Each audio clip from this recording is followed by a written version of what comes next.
What are the best and worst shoulder exercises for muscle growth? Well, in this video, I'll be ranking the most popular movements on a tier list from S for super to F for fail. And at the end, I'll crown one exercise as the best of the best, raising it to S tier plus, and I'll pick one exercise as the worst of the worst. For a shoulder exercise to get into S tier, it needs to provide high tension, especially in the stretched position. It needs to feel good, which means it doesn't cause shoulder pain and it has a smooth resistance profile. And it needs to have a simple progression. If you can't add weight or reps over time, I'm knocking it down. The deltoids have three main heads: the anterior or front head, which raises the arm up to the front, the lateral or side head, which lifts the arm out to the side, and the posterior or rear head, which pulls the arm back. Because these heads can be thought of as almost separate muscles, I'm going to reveal my number one exercise for each head as we go, hidden behind these three doors. And right before we get into it, I'm stoked to announce that my first published hard copy book is officially available for pre-order. It's called The Muscle Ladder, and it has 15 chapters, with each chapter representing a different rung on the ladder. The book covers everything training related, and I also included a full chapter on nutrition and supplements, plus a huge chapter on training technique with demos for every fundamental exercise. And I'm also including 20 free programs for every experience level in the book. I went with a traditional publisher because I wanted the book to be as high quality as humanly possible, and you can pre-order it wherever you buy books and lock in the best price guarantee. I'll put a link to that in the description box down below. Okay, let's start with the most popular shoulder exercise you'll see in gyms all across the globe every day: the standing dumbbell lateral raise. Now, because the side delts are more important for developing an X-frame physique with a tapered look, you'll probably notice that I do slightly favor exercises that target the side delts over exercises that target the front delts. And that's because your front delts already get hit with any chest work in your program, and they're usually overdeveloped relative to the side and rear heads. I like the dumbbell lateral raise because it's super simple and you can get them done quickly.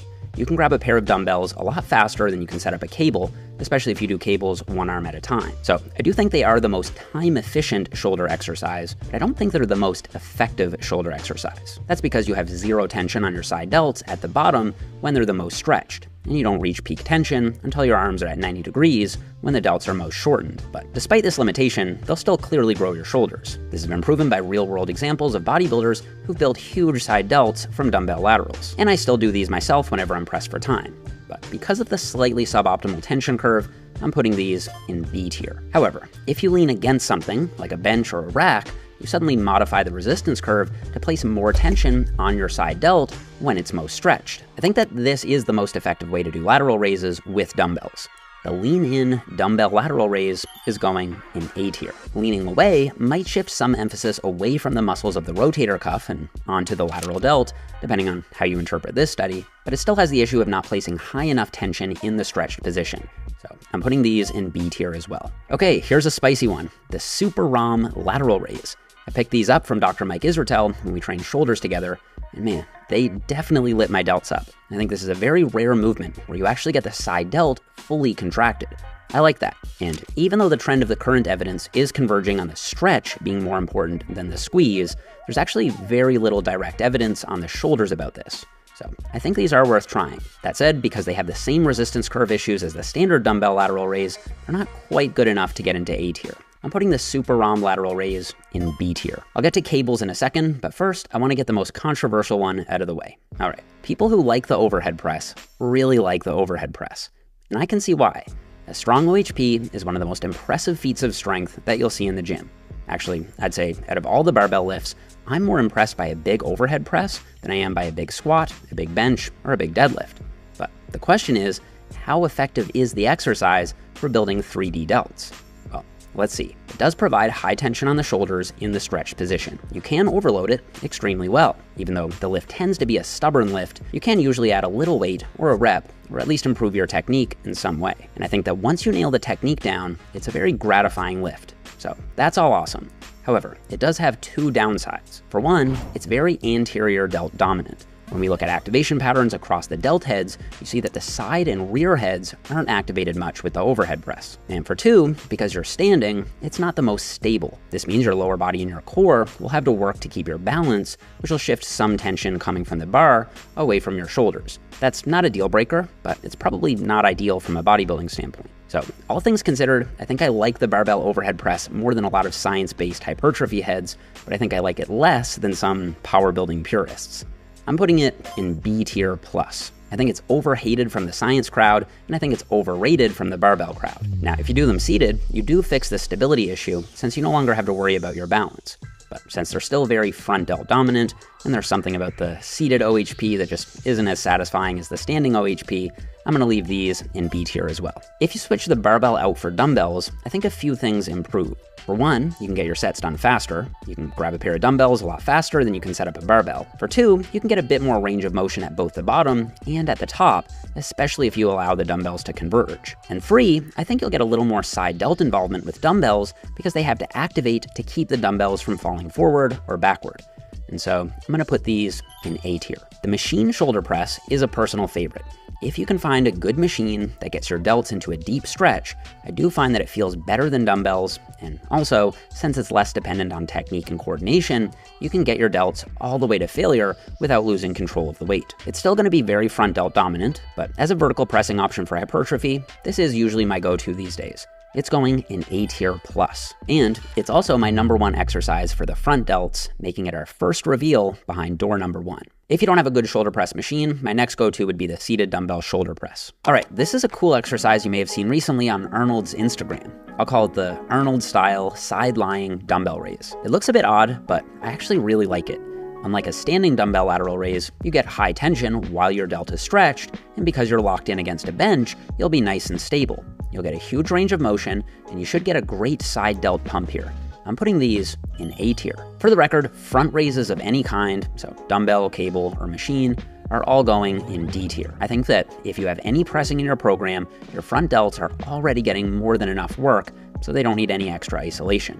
That said, if you're one of the rare few with underdeveloped anterior delts, or if you can't do presses for whatever reason, these will be your go-to. The Atlantis standing machine lateral raise is amazing because it feels so smooth and you get this even, consistent tension on the side delts throughout the range of motion. It's easy to add a little weight or a rep from week to week, and since I've been using it, I've actually gotten so much stronger with it that I'm getting pretty close to maxing out the weight stack. The only minor snag is that since you can't move your arms across your body, you won't get quite as good of a stretch as you will with cables or even with the Arnold lying raise. So it's very close to S tier, but I'm going to tentatively knock it back to A tier plus. Because of the overload in the feel, it's still an exercise that I do every week though. The seated machine lateral raise is similar, and I include it as well.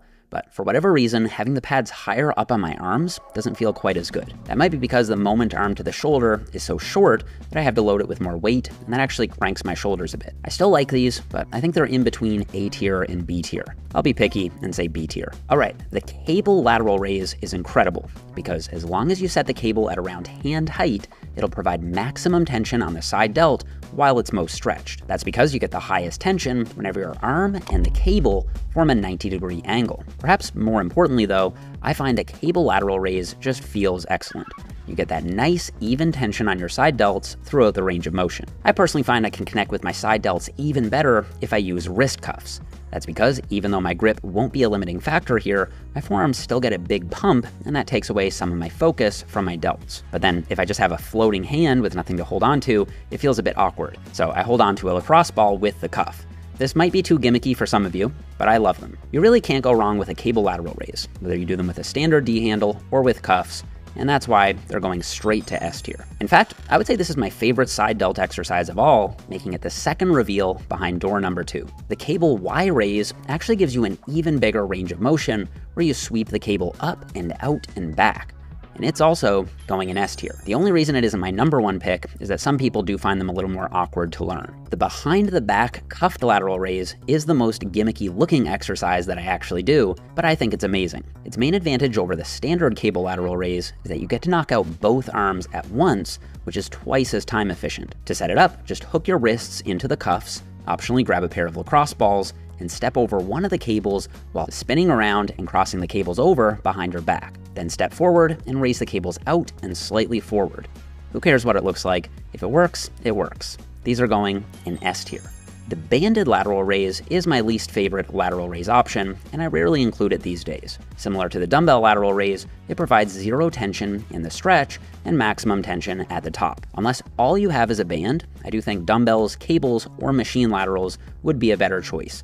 these are going in C tier. The upright row is definitely an overhated exercise. It's going to target both the upper traps and the side delts with a little bit of biceps involvement. I prefer to do these on cables with a rope because I can sweep the handles out as I row. As long as you have healthy shoulders, there's no evidence that they contribute to shoulder issues. I'm going to put these in B tier as a delt builder. They don't rank higher because, even with the cables, the upper traps will start to take over, so it's hard to get the delt fibers to true exhaustion. They're still a great overall yoke builder though, and I am a fan of upright rows. The reverse pec deck is an amazing rear delt exercise. It provides consistent tension throughout the range of motion, and because your chest is braced, you'll be directing all that tension coming from the stack into your rear delts. I actually prefer to do these sitting sideways because you'll get a much deeper stretch. The downside is that you'll need to do each arm one at a time.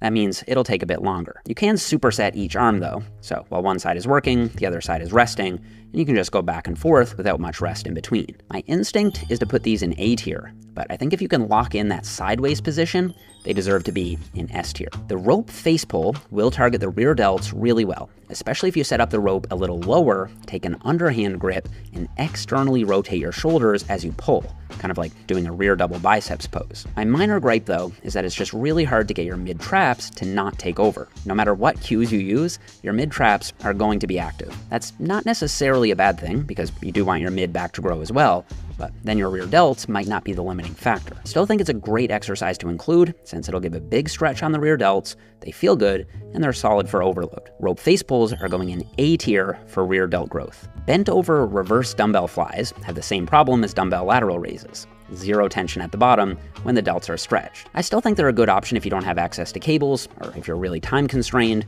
and I actually still do them myself when I'm in a hurry. Oddly enough, my rear delts always get really sore from these too. They'd probably be in A tier, but because there's not quite enough tension in the stretch, I've got to knock them back to B tier. All right, the reverse cable crossover. Amazing stretch on your rear delts, especially if you cross your arms over at the top. Enormous range of motion with nice, even tension throughout the range. As long as you hold the cables themselves and not the handles, it should feel nice and smooth, and you shouldn't run into any clanging as your arms cross over. And then to avoid any left to right muscle imbalances, you can alternate which arm you cross over on top from set to set. As long as you focus on sweeping the cables out rather than yanking them back, you should feel a massive connection with your rear delts. These are amazing, and they're easily going into S tier. And that also makes them the third reveal behind door number 3 as my number 1 rear delt builder. And if out of all these I had to pick one exercise as the worst of the worst, I guess it'd have to be the front raise, not because it's so bad for muscle growth, but rather because I think it's redundant in most cases. Still not bad enough to get into F tier though, because I do think it can have its place. And if I had to pick one exercise as the best of the best for overall shoulder development,